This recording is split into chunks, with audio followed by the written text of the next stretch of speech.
Oke, baik, mohon perhatian semua rekan-rekan. Assalamualaikum warahmatullahi wabarakatuh. Waalaikumsalam warahmatullahi wabarakatuh. Selamat siang, Bapak Ferry Alfiansa, MKOM, yang saya hormati. Rekan-rekan perjuangan semua yang tidak lupa, yang pasti dan banggakan. Puji syukur kita panjatkan kehadirat Allah Subhanahu Wa Taala atas rahmat dan karunia-Nya kita dapat berkumpul dalam acara presentasi yang berjudul Menjadi Ahli Internet yang Cerdas dan Aman. Perkenalkan, nama saya Oki Supriyatna dengan NIM 2111043 yang akan memandu jalannya acara pada presentasi hari ini. Adapun anggota kelompok 4 terdiri dari yang pertama Rosmayanti, silakan berdiri. Yang kedua Sri Agustin. Yang ketiga Heli Nurila. Yang keempat Siti Sani. Yang selanjutnya Fitri Andriani, Rani Novianti, Naufal Fajar Mulyasha, Febri Rahayu, dan yang terakhir Lucu Samsul Mila. Baik, sebelum kita memulai acara ini, marilah kita bersama-sama berdoa terlebih dahulu, mengucapkan basmalah bersama-sama. Bismillahirrahmanirrahim. Selanjutnya sesi presentasi yang pertama akan disampaikan oleh sebelumnya untuk pembahasan dari kelompok 4 yang pertama, pentingnya memahami keamanan internet. Yang kedua, cara menjadi ahli internet yang cerdas. Yang ketiga, langkah-langkah untuk menjaga keamanan internet. Yang keempat, mengenal bahaya dan ancaman di internet. Yang kelima, pentingnya menggunakan sandi yang kuat. Yang terakhir, strategi melindungi data pribadi di dunia maya. Untuk presentasi yang pertama akan disampaikan oleh Sri Agustin. Waktu dan tempat saya persilakan. Baik, terima kasih. Yang pertama, kelompok kami akan membahas tentang pentingnya memahami keamanan internet.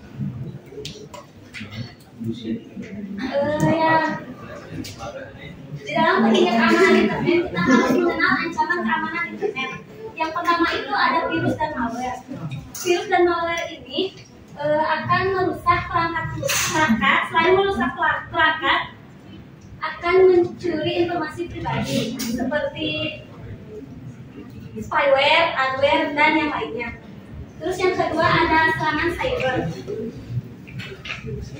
Serangan cyber dapat menyebabkan gangguan pada layanan online dan kebocoran data sensitif. Yang ketiga ada phishing dan penipuan online. Penipuan online dapat menyebabkan kerugian finansial dan pencurian identitas seperti video dan judi online. Terus yang kedua ada strategi meningkatkan keamanan internet. Yang pertama, menggunakan kata sandi yang kuat dan unik. Terus yang kedua, memperbarui perangkat lunak secara berkala. Yang ketiga, pentingnya firewall dalam keamanan jaringan. Dan yang keempat, gunakan koneksi internet wifi yang aman. Selanjutnya ada etika penggunaan internet yang aman. Yang pertama itu pentingnya privacy online. Untuk menjaga privacy online itu sangat penting dan tidak membagikan informasi pribadi kita secara sembarangan. Terus yang kedua ada pencegahan cyberbullying. Kita harusnya menjadi pencegah bukan pelaku cyberbullying karena itu akan membuat orang yang menjadi korban mentalnya besar. Terus yang ketiga, menggunakan sumber konten yang terpercaya, menguji kebenaran sumber konten online untuk mencegah penyebaran informasi palsu. Sekian. Baik, terima kasih kepada Sri. Pemateri yang kedua akan disampaikan oleh Sri. Sudah tepat saya.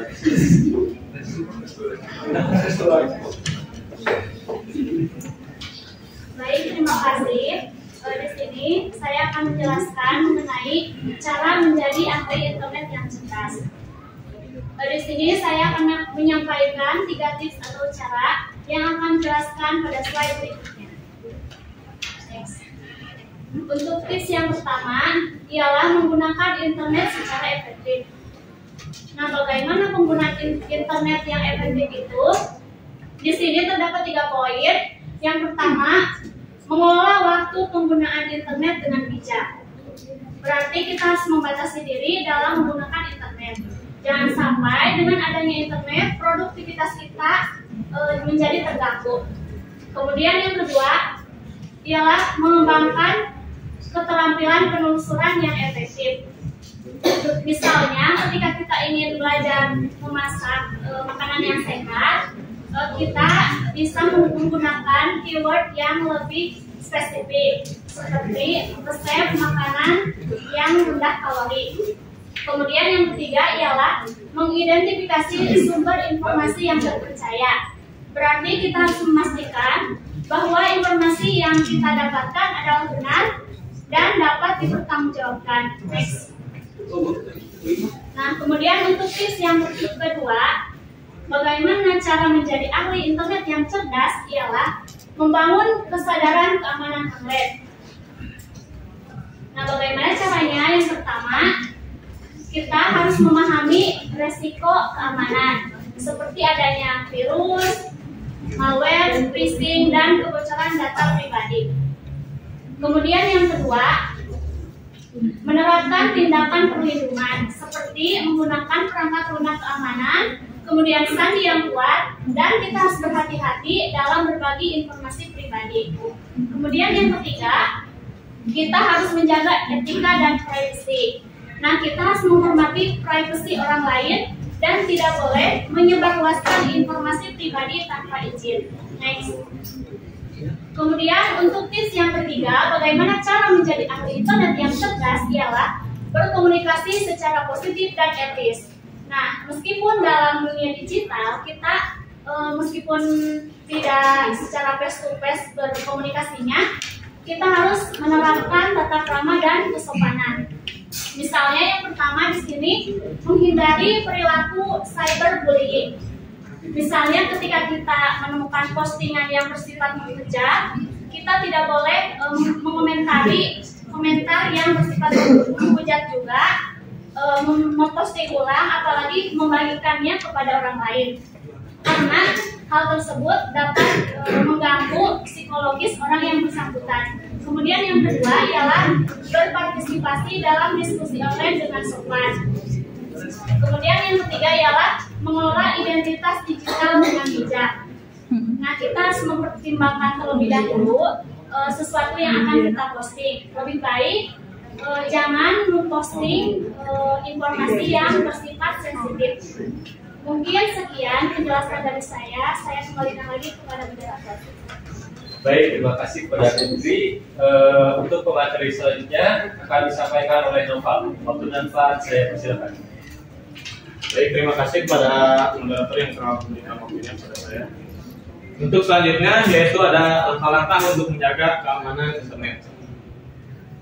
Yang pertama yaitu menggunakan kata sandi yang kuat dengan memilih kombinasi kata sandi yang terdiri huruf besar, huruf kecil, angka, dan simbol. Kata sandi yang kuat dapat membantu melindungi akun Anda dari akses yang tidak sah. Dan dari saran dan pengalaman saya untuk kata sandi, lebih baik tidak menggunakan data diri si pengguna akun tersebut. Lebih baik menggunakan random saja. Next. Yang kedua yaitu memperbarui perangkat lunak secara teratur. Pastikan untuk selalu memperbarui sistem operasi dan aplikasi secara teratur. Perangkat lunak yang terbaru seringkali memiliki pembaruan keamanan yang penting untuk melindungi dari serangan malware. Dan yang terakhir ada yaitu berhati-hati dengan email dan lampiran. Jangan mengklik tautan atau membuka lampiran dari email yang mencurigakan.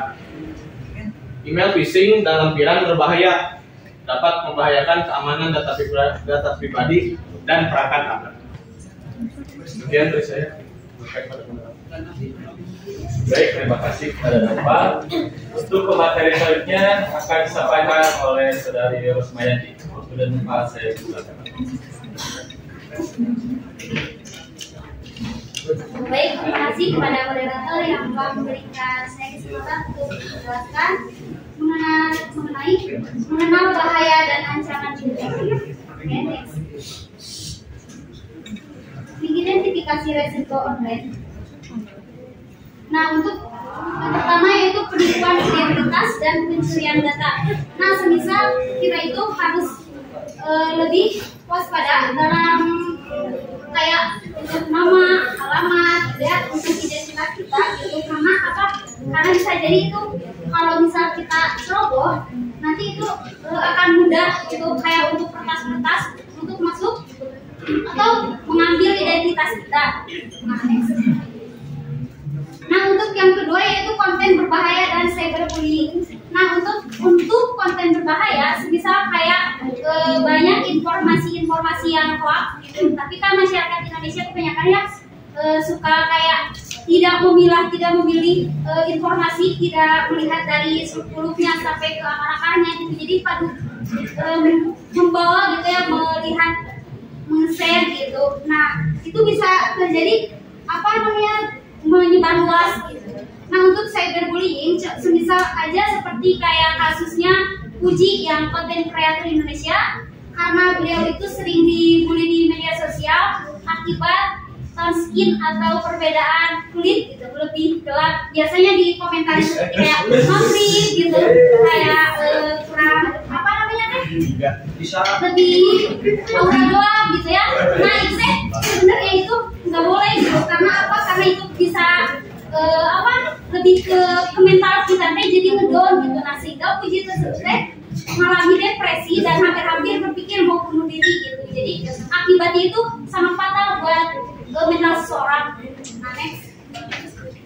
Nah, yang kedua yaitu yang ketiga yaitu virus dan malware. Nah, biasanya itu kayak misalnya virus MyDown yang sering menyebarluaskan di email gitu, spam gitu. Nah, itu sering terjadi gitu. Oke, next.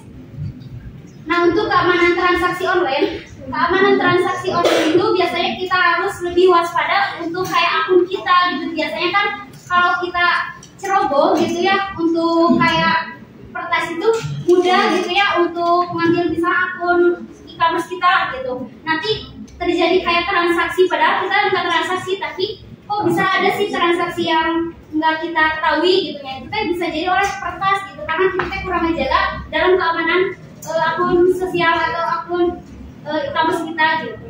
Misalnya next. Menerapkan tindakan dan pencegahannya. Next. Oke, pendidikan digital bagi anak-anak. Nah, untuk anak-anak sebenarnya kita itu harus ngasih tahu dunia digital juga pada anak, karena anak itu perlu diketahui. Takutnya nanti kalau misalnya anak tidak diketahui, nanti deh terjerumus atau kayak salah kayak salah masuk ke dunia digital itu lebih ke nggak baik gitu. Jadi harus bisa, orang tua itu harus bisa membimbing, memilih buat anak tuh yang kayak gini. Jadi anak tuh nggak akan nggak akan kayak terjerumus. Oke, next. Yang kedua, menggunakan sandi yang kuat. Nah, untuk sandi ya tadi udah dikasih tahu sama Anopal ya gitu, karena sandi yang kuat itu ya harus kita teh nggak boleh lebih jangan terlalu menunjukkan identitas kita gitu, harus kita random aja juga gak apa-apa gitu. Yang ketiga, penggunaan VPN dan keamanan jaringan.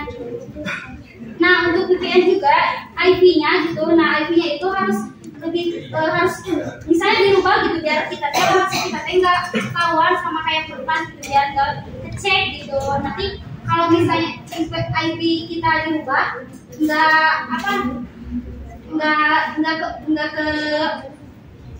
nggak terlihat gitu, atau nggak kecek lah lokasi kita itu gitu. Okay, next. Memperbarui perangkat lunak secara teratur. Jadi kalau misalnya kalau misalnya lebih baik gitu ya, kalau perangkat lunak itu harus sering diperbarui karena buat keamanan atau keamanan handphone kita misalnya atau perangkat lunak lainnya gitu, jadi lebih aman lah, lebih terkondisikan. Jaga privasi dan identitas. Yang pertama, membatasi informasi pribadi yang dibagikan. Jadi jangan kita sebenarnya kalau manusia itu harus punya batasannya, jangan terlalu menyebar kayak informasi itu, jangan terlalu kayak dibagikan secara asal-asalan gitu. Jadi harus ada batasnya, harus ada pembatasnya gitu, sehingga tidak memunculkan kayak pro yang tidak atau kontra gitu. Oke, yang kedua yaitu mengatur privasi media sosial. Jadi kita juga punya batasan untuk privasi media sosial kita, sehingga kita punya kenyamanan untuk diri kita sendiri, biar orang lain itu tidak terlalu masuk ke di diri kita. Jadi di media sosial tuh enggak terlalu harus kita nge-publish diri kita kayak gimana, personal branding kita kayak terlalu menonjol gimana gitu. Sebenarnya kita harus punya privasi juga. Yang ketiga yaitu memantau identitas online. Kita harus punya sering memantau gitu, biar tidak terjadi kayak misalnya akun kita ke kertas orang atau tag orang gitu ya. Makanya kita harus sering memantau identitas yang online kita. Oke, yang keempat yaitu penggunaan email yang kuat. Nah, penggunaan email yang kuatnya kita itu ya tadi awalnya gitu dari kayak kata salin misalnya gitu, harus lebih menjaga gitu biar enggak macam-macam kayak misalnya takutnya tadi ada kayak my gitu ya, my dong yang sering muncul menyebar ke email gitu yang terjadi nanti chat spam gitu yang gak jelas. Memahami etika dan tanggung jawab digital. Yang pertama, penghindaran penyebaran konten berbahaya. Menolak menyebarkan konten berbahaya, menyesuaikan perilaku online dengan norma-norma sosial yang berlaku. Jadi kita harus menolak, jangan terlalu kayak apa-apa di sharing gitu. Jadi kita tuh harus bisa menyesuaikan kalau misalnya itu baik enggak, atau misalnya kayak konten yang nggak baik itu harus dicari tahu dulu kebenarannya, keakar-akarnya, sampai kita itu tahu itu bagus tidak gitu buat kita sharing gitu. Oke, yang kedua, menilai kredibilitas informasi, mengembangkan kemampuan untuk memulai kebenaran, kredibilitas informasi online sebelum membagikannya. Ya kayak tadi, sebelum kita ngebagiin atau membagikan informasi atau apapun, mengembangkan informasi tersebut, kita harus tahu dulu kebenarannya sebelum kita nge-share atau ngasih tahu orang gitu. Karena kan kalau misalnya kita salah, misalnya udah nge-share yang nggak benar, kan itu semakin kita luas, yang terjadi kan ujung-ujungnya itu malah kita juga yang kena gitu. Perlindungan hak cipta dan kekayaan hak intelektual, memahami dan menghormati hak cipta serta kekayaan hak intelektual dalam penggunaan konten digital. Nah, kita juga kalau misalnya orang membuat konten atau apa-apa kayak misalnya konten kreator, kita jangan harus bisa menghormati lah hak cipta mereka itu, jangan kayak misalnya dihujat atau kayak gimana gitu. Karena kita juga itu jangan nggak ngejiplak gitu ya, belajar gitu. Kalau bisa kan bisa share aja gitu setidaknya. Jadi kita juga punya kemampuan atau bisa bertukar pikir yang lebih baik lagi gitu, buat misalnya kayak buat konten gitu. Jadi harus bisa jangan jiplak gitu.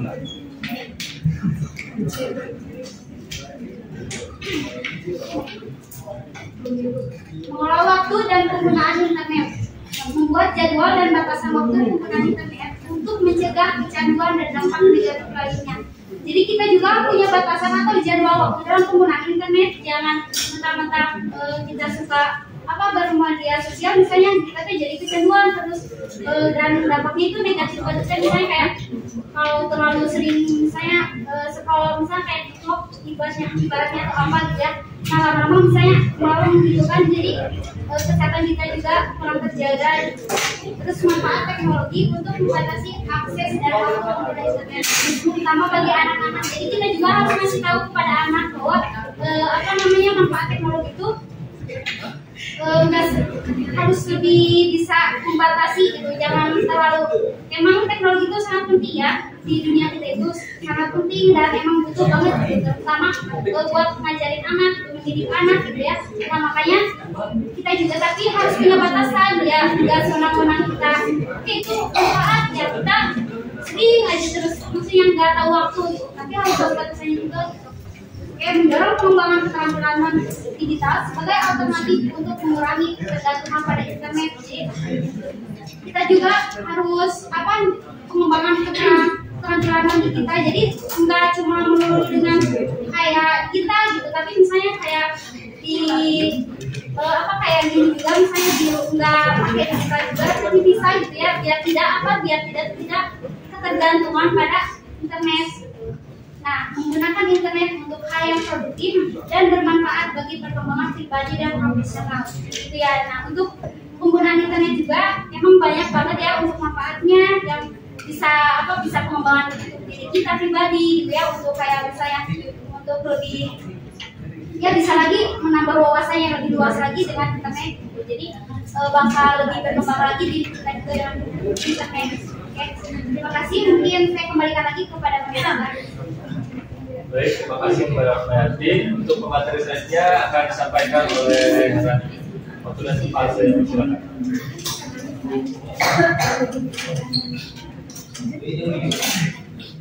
Baik, sebelumnya terima kasih kepada moderator yang telah memberikan waktunya untuk saya. Di sini saya akan membahas tentang pentingnya menggunakan sandi yang kuat.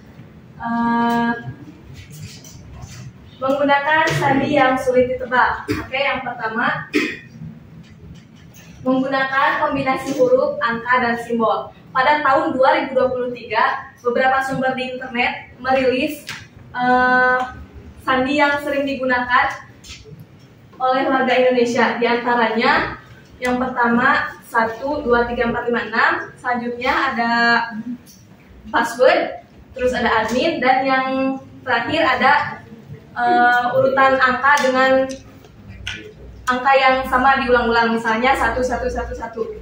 Nah, saya ingin bertanya, dari keempat itu apa persamaannya? Bersama password. Benar. Nah, itu sama-sama password. Nah, sama-samanya dari keempat password yang saya sebutkan tadi sebelumnya, keempatnya menggunakan hanya satu, misalnya cuma huruf-huruf saja, terus yang misalnya angka saja, tidak ada penggunaan dari kombinasi huruf, angka, dan simbol. Yang kedua, menghindari informasi pribadi. Di dunia ini pasti saya pernah membaca dalam suatu website di internet bahwa paling banyak digunakan di dunia ini adalah menggunakan tanggal lahir kita. Jadi hindari menggunakan informasi pribadi seperti tanggal lahir, nomor HP, terus nama kita, dan lain-lainnya. Karena pasti hacker atau peretas itu akan mencoba meretas sandi kita dengan menebak terlebih dahulu yang paling dasar, yaitu informasi pribadi. Untuk selanjutnya yang ketiga, memperbarui sandi secara berkala. Nah, ini penting karena mungkin ya ketika kita memasukkan sandi untuk login, mungkin ada seseorang yang melihatnya. Terus mungkin juga seperti ini kasusnya, ketika seseorang, mungkin teman kita misalnya meminjam akun kita untuk kepentingannya, dan suatu saat pasti mungkin kita lupa bahwa dia pernah meminjam akun kita, maka bisa saja sih terjadi seperti itu. Next, menggunakan sandi yang panjang. Menggunakan sandi yang panjang juga bisa meningkatkan keamanan akun kita. Selain dari penggunaan sandi yang panjang, kembali lagi ke poin pertama, kita harus menggunakan kombinasi huruf, angka, dan simbol. Next. Pentingnya sandi yang kuat akan berdampak kepada mengamankan akses ke akun. Yang pertama, mencegah akses tanpa izin. Tentunya sandi yang kuat akan mencegah akses tanpa izin yang dapat merugikan kita. Yang selanjutnya adalah mengurangi risiko peretasan, lalu melindungi data pribadi dan meningkatkan keamanan akun. Next. Meminimalkan risiko pencurian identitas. Yang pertama, mengurangi kemungkinan pencurian identitas. Nah, jika misalnya akun kita di media sosial atau mungkin di yang lainnya, jika seseorang berhasil meretas akun kita, pasti yang paling bahaya itu ketika dia mencuri identitas kita untuk disalahgunakan. Yang selanjutnya adalah mengamankan informasi penting. Dan yang ketiga, mencegah akses ilegal. Keempat, melindungi akun finansial, misalnya melindungi akun-akun dana atau mobile banking kita agar terhindar dari pencurian dan penipuan. Next. Meningkatkan kesadaran keamanan digital. Yang pertama, edukasi tentang pentingnya sandi yang kuat. Jadi dengan melalui kita menyebarkan informasi tentang pentingnya sandi yang kuat, orang lain akan lebih aware dan meningkatkan kesadaran keamanan digitalnya. Yang kedua adalah mendorong penggunaan sandi yang aman. Melalui edukasi tersebut diharapkan bahwa masyarakat mengerti tentang penggunaan sandi yang aman untuk mengamankan akun kita. Selanjutnya adalah mengurangi kerentanan keamanan, dan yang keempat adalah memperingatkan risiko penggunaan sandi yang aman. Jadi jika kita sudah mengetahui bahwa tadi dampak-dampak yang buruk, misalnya seperti peretasan ke akun-akun kita, kita akan lebih aware terhadap pemilihan sandi-sandi sehingga kita akan memilih sandi yang sulit untuk ditebak, seperti itu. Next. Yang terakhir adalah meningkatkan perlindungan privasi. Yang pertama, mengamankan akses ke data pribadi, dan yang kedua, melindungi ke komunikasi pribadi. Yang ketiga, mencegah penyusupan ke informasi sensitif, dan terakhir, meningkatkan keamanan data. Sekian yang dapat saya sampaikan. Selebihnya mohon maaf jika terdapat banyak kekurangan. Untuk selanjutnya saya silakan kembali kepada moderator. Baik, terima kasih kepada Andi. Untuk pemateri terakhir akan disampaikan oleh saudara. Waktu dan tempat saya persilakan.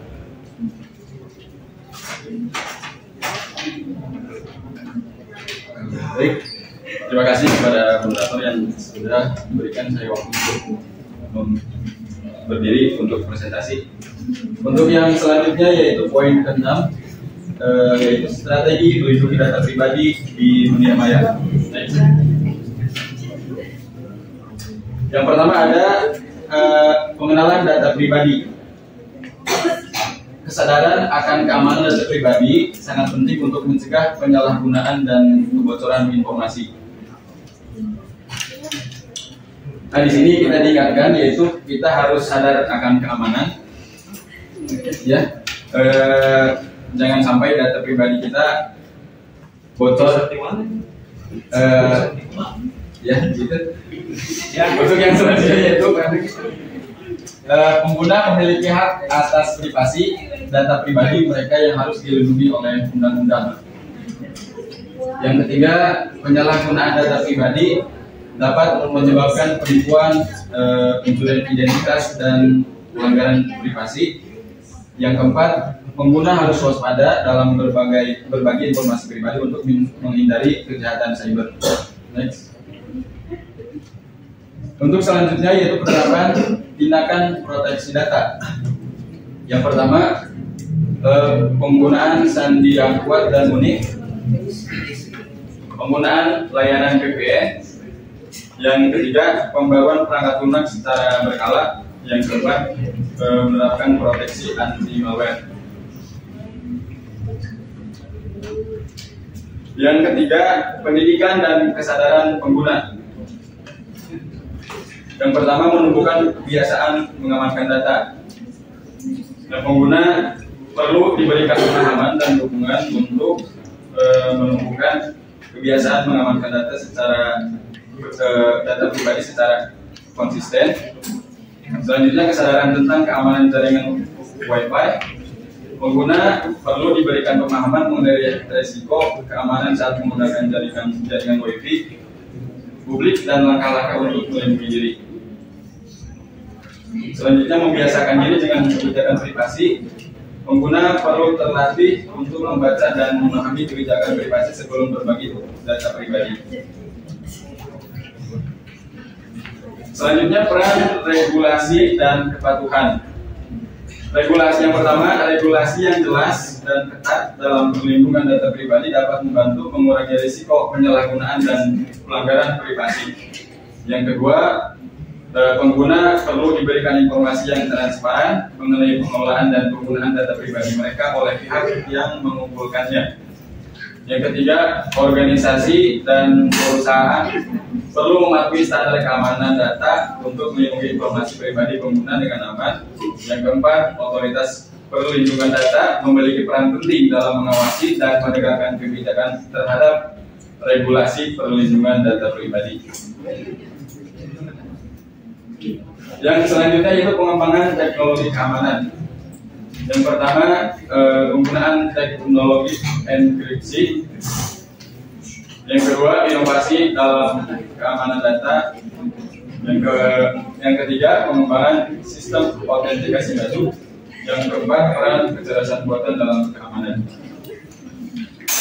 Baik, sekian saya kembalikan kepada moderator. Baik, terima kasih kepada saudara Lucu. Untuk mempersingkat waktu, sesi selanjutnya adalah tanya jawab. Kami batasi untuk 2 pertanyaan. Jika ada yang mau bertanya, silakan.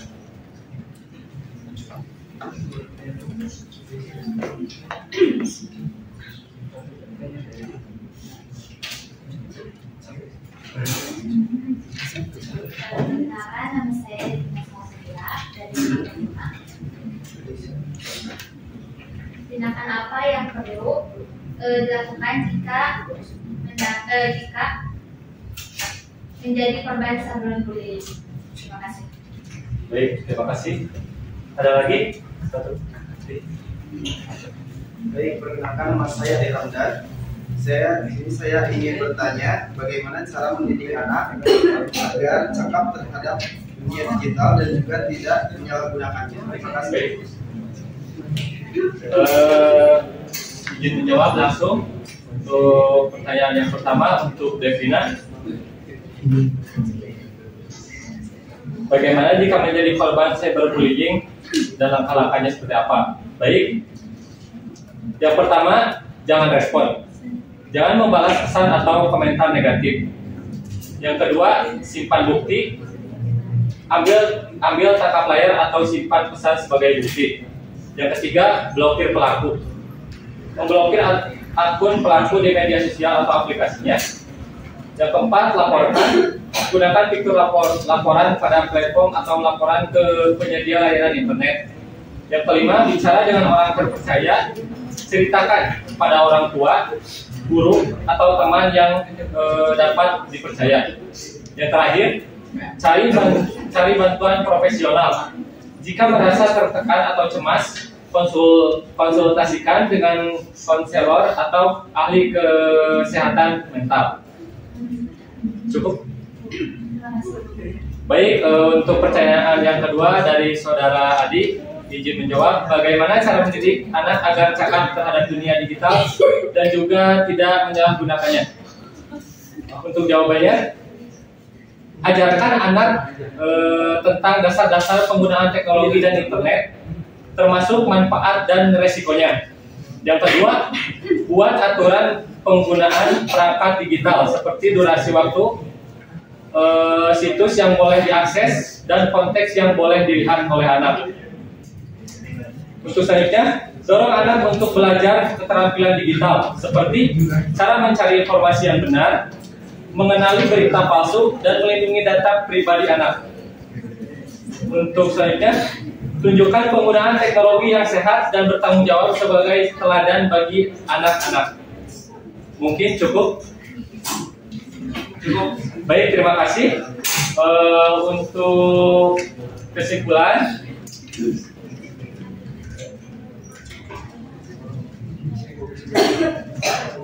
Untuk kesimpulan, berdasarkan materi yang telah dipaparkan, dapat disimpulkan bahwa presentasi ini menekankan pentingnya pemahaman keamanan internet, penggunaan sandi yang kuat, pengelolaan waktu, identifikasi sumber informasi yang dapat dipercaya, dan langkah-langkah praktis untuk menjaga keamanan dan privasi di dunia maya.